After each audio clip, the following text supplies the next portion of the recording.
আসসালামু আলাইকুম। আশা করি সবাই ভালো আছেন। আজকে আমি আপনাদের সামনে নিয়ে আসলাম ভীষণ মজার ফালুদা রেসিপি। এই ফালুদাটা এতটাই মজার হয়েছিল যে ভাবলাম আপনাদের সাথে শেয়ার করি। এইভাবে ফালুদাটা তৈরি করলে ছোট বড় সবাই খুব পছন্দ করবে। তো না টেনে পুরো ভিডিওটা দেখতে থাকুন। আমার চ্যানেলে যারা নতুন তারা অবশ্যই সাবস্ক্রাইব করে আমার পাশে থাকবেন। আর যারা অলরেডি সাবস্ক্রাইব করে রেখেছেন তাদেরকে অসংখ্য অসংখ্য ধন্যবাদ। তো মূল রেসিপিতে চলে যাচ্ছি। প্রথমে 1 লিটার তরল দুধ আমি জাল করে ঘন করে ঠান্ডা করে নিয়েছি। এখন আমি এখান থেকে কিছুটা দুধ একটা বাটিতে আলাদা করে তুলে রাখবো। এখন 2 টেবিল চামচ কাস্টার্ড পাউডার দিয়ে ভালোভাবে গুলে নেব দুধটা ঘন করার জন্য। এটা এবার এক সাইডে সরিয়ে রাখবো। এখন দিয়ে দেব হাফ কাপ পরিমাণ চিনি আর 1/3 কাপ গুঁড়ো দুধ। গুঁড়ো দুধটা আপনারা চাইলে বেশিও দিতে পারেন। যেহেতু আমি আগে থেকে দুধ জাল করে ঘন করে রেখেছিলাম এজন্য গুঁড়ো দুধটা অল্প দিলাম। এখন দিয়ে দেব ভালোভাবে নেড়েচেড়ে কাস্টার্ড পাউডার। এবার ভালোভাবে মিশিয়ে নিব। এইভাবে দিলে আর কাস্টার্ড পাউডারটা দলা পেকে যাওয়ার কোনো ভয় থাকে না ঠান্ডা দুধের ভিতরে। এখানে আমি স্বাদের জন্য লবণ দিয়েছি, এটা দেখাতে পারিনি, দুঃখিত। তো ভালোভাবে নেড়েচেড়ে চুলার জালটা অন করে দিয়েছি। এটা এখন ভালোভাবে নেড়েচেড়ে জাল করে নিতে হবে। এই যে এভাবে এটা অনবরত নেড়েচেড়ে জাল করে নিতে হবে, না হলে এটা নিচে থেকে লেগে দলা পেকে যাবে। দুধটা ভালোভাবে নেড়েচেড়ে জাল করে নিয়েছি। বলক চলে এসেছে।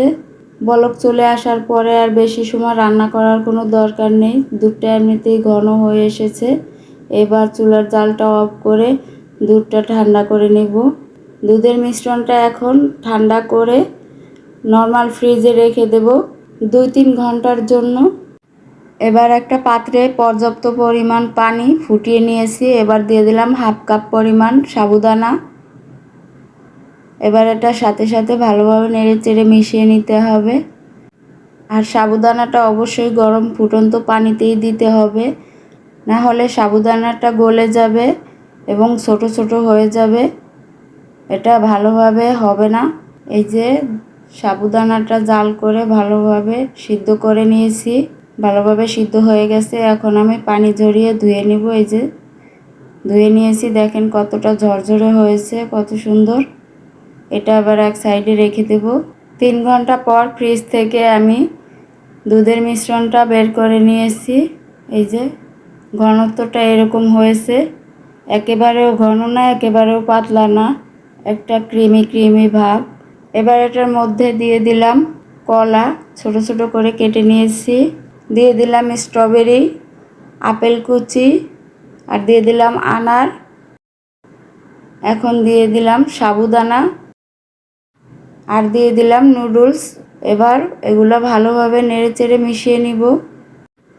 এই যে ভালোভাবে নেড়েচেড়ে মিশিয়ে নিয়েছি। এবার দিয়ে দেব জেলো, সবুজ কালার, লাল কালার, আর দিয়ে দিলাম হলুদ কালার।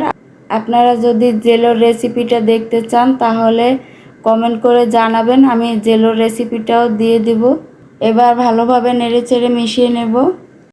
এই যে তৈরি হয়ে গেল আমার ভীষণ মজার ফালুদা। এবার গ্লাসে পরিবেশন করে দেখাচ্ছি। ভীষণ মজা হয়েছিল এই ফালুদাটা। আপনারা বাসায় এরকম ট্রাই করে দেখবেন, খুবই মজার একটা রেসিপি। এবার উপর থেকে আমি আইসক্রিম দিয়ে দিলাম। আইসক্রিমের সাথে ফালুদাটা খেতে ভীষণ ভালো লাগে। এখানে আমি 25 টাকা দামের কাপ আইসক্রিমগুলো নিয়েছিলাম। রেসিপিটা ভালো লেগে থাকলে লাইক, কমেন্ট, শেয়ার এবং সাবস্ক্রাইব করে আমার পাশে থাকবেন। সবাই ভালো থাকবেন, সুস্থ থাকবেন। আল্লাহ হাফেজ।